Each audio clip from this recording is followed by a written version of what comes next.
Layna here. Welcome back to my channel. This channel is all about my recovery from anorexia. Today's video was actually requested on my Instagram.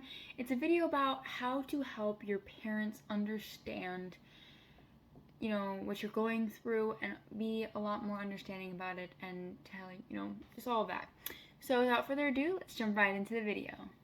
Okay guys, so the first one is, I find this very useful, a note/a letter, because trying to explain how you're feeling and what you're going through right in the moment verbally can be extremely hard, because it's hard to think in the moment and really get your feelings out accurately and the way you want them to come out. So I think one of the biggest things that I can recommend is writing a note and letter, because then you have a lot more time to think about what you want to say and think about how to describe it, how to talk about it. It's a very helpful tool. I like doing this when I need to apologize for something as well, for being mean or cranky. But I do use it for like explaining my feelings, because it gives me more time to actually discover and decipher what I'm feeling, because I can often just feel a way and I don't know how to describe it. And so having more time to get into it and write about it really helps. The next one is email. So this one's kind of like the letter one. So if you're not really into writing letters, or you just physically can't, or if it's just not a thing, an email or a text message. Text messages can be kind of like, because you can type long text messages, but in some cases there are like limits to how much you can type. So I find emails very helpful. So I've done this before. My mom was at work and I really wanted to explain to her a little bit about my feelings. And so I did like a Google Doc, and I also did an email one time. So I did like Google Docs. I downloaded it as a PDF and then sent it to her. And then I also typed an email. So there's multiple ways you can just type or write out your feelings. And it gives you a lot more time to think about what you want to say, because in the moment it's really hard to come up with something to say, right? So it's really hard. The next one is relatability. So this one you have to be very careful with, because it can come off as you attacking their problems. But if you can try to relate it to something that they might understand, like maybe an issue that they have that they've been open with you about, and it's not I would be very, very careful with this one, because it can work with some people, but with some people it absolutely cannot work. For me, it can help, but when somebody does it with me, it feels like I'm being attacked. Some people use my eating disorder to relate, and it's they'd be like, well, my problem's just like your eating disorder. It's just like your eating disorder. You can just, X, Y, Z, It can be a very sensitive way to relate. So be very careful and use much caution when you do this.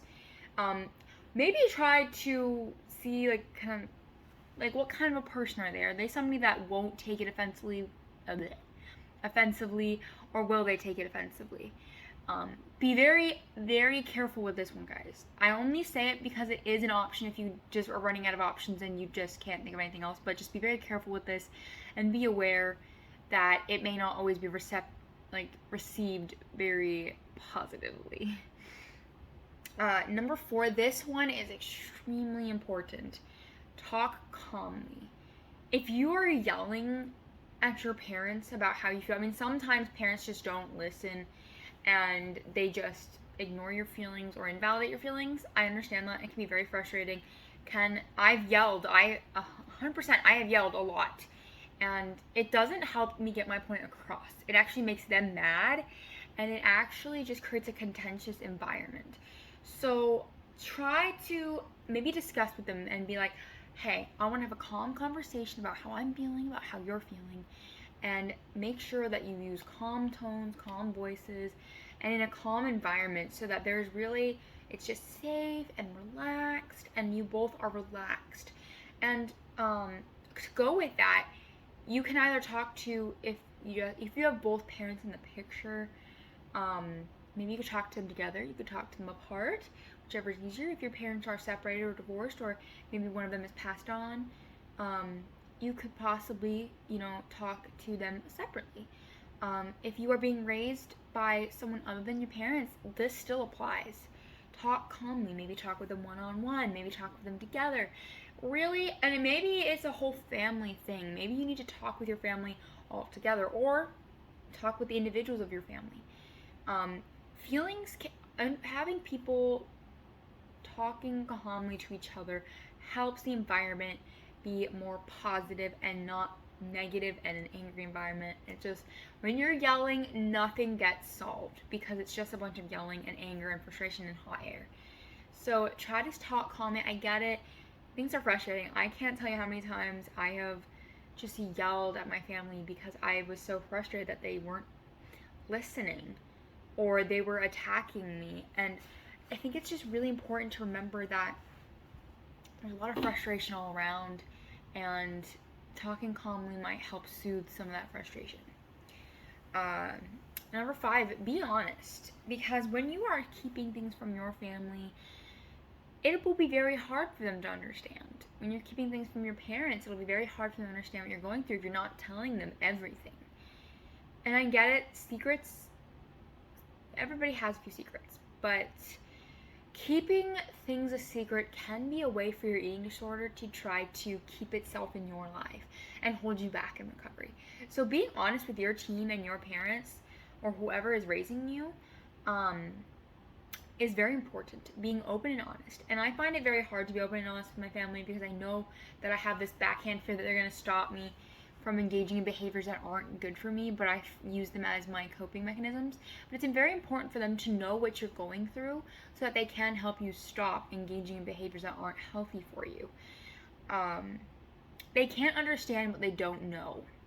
So they can't be understanding or understand your feelings if you don't let them know what you're feeling and what you're going through, and be honest with your progress, with your relapses, with everything, because honesty is important. And I understand that with some people, they don't exactly have the most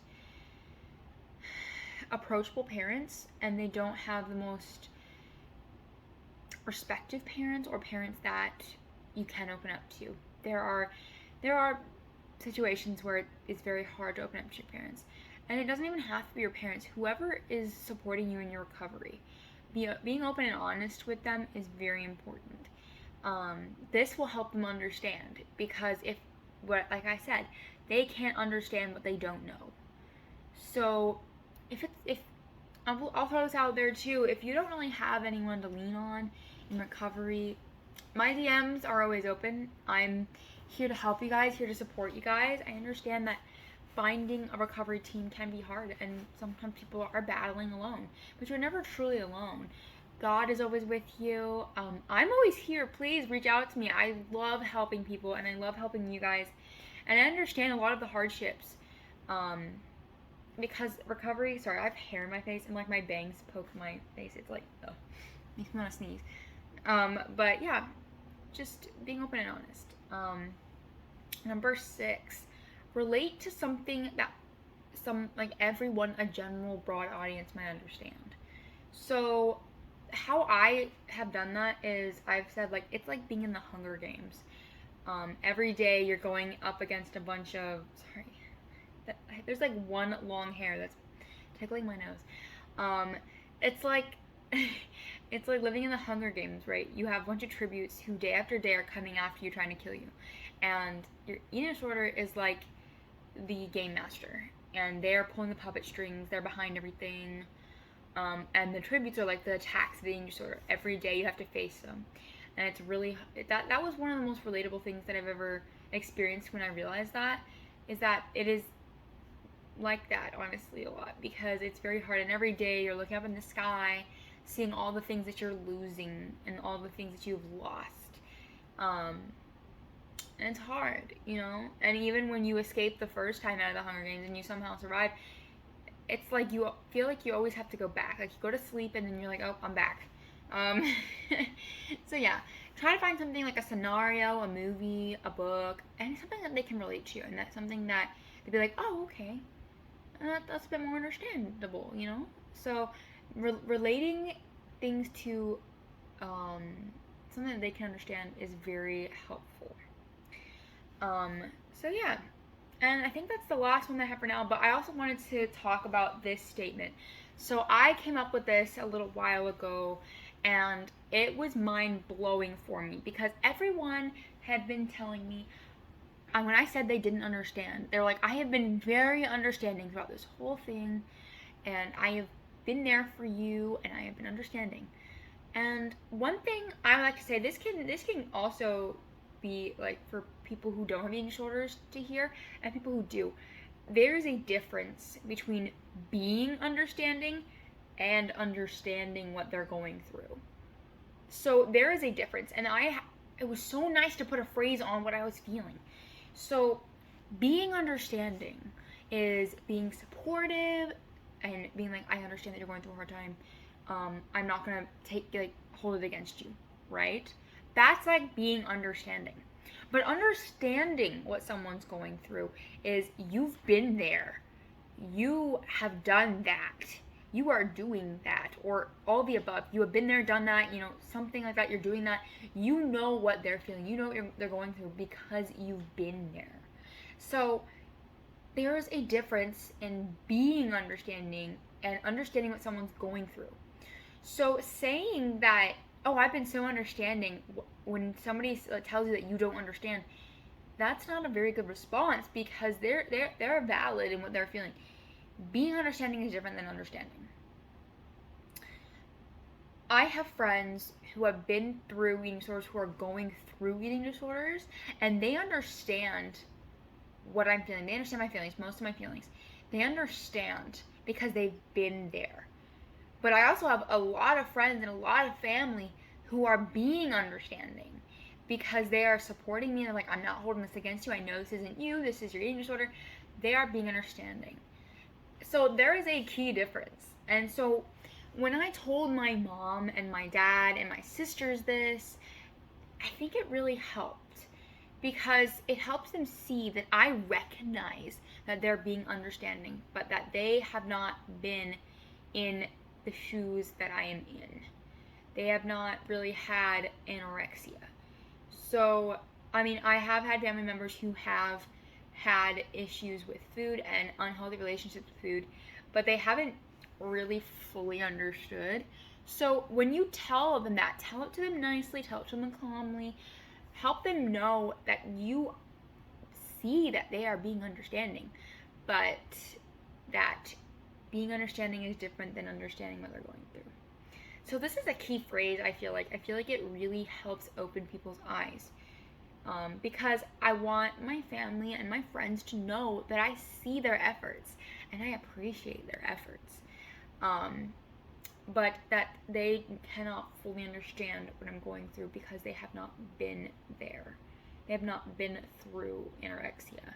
So that is very helpful to use that statement in a kind and positive way. So yeah, I hope this helps you guys. I hope this advice will help you guys create a more positive environment with your family and your parents and your friends. Because honestly, all of this advice doesn't just apply to parents. It applies to family, friends, parents, siblings, aunts, uncles, cousins, all of the above. It can apply to anyone. It can even apply to your recovery team if you want to get your feelings out but you just don't know how. There are a million different ways, and these are just a few of them. There's a million different ways. So yeah, I hope you guys enjoyed today's video. Thank you guys so much for all your support and love, and thank you so much for watching. Don't forget to like and subscribe and hit the notification bell so you guys get notified whenever I post. Here is my Instagram. I post there a lot, but my recovery, I put like recovery quotes, recovery positive stuff, where my struggles are, where my wins are. Here's my TikTok. I really don't post there very often. I prefer Instagram, but I'll put it in there anyway. Thank you so much for watching. I love you guys so much. Keep kicking each other butt, guys, and remember, you are always valid. Bye, guys.